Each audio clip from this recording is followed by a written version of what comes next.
अगर आप चाहते हैं निषाद फिल्म के ऑडियो वीडियो सबसे पहले आप तक पहुंचे, तो इस चैनल को सब्सक्राइब करें और साथ ही बेल आइकन को दबाना ना भूलें।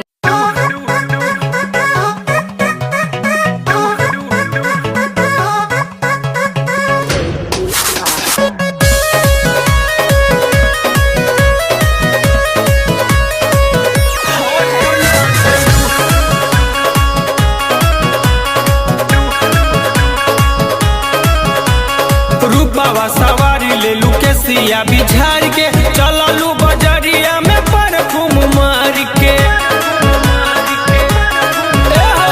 रूपावा सवारी ले लू के सिया बिझार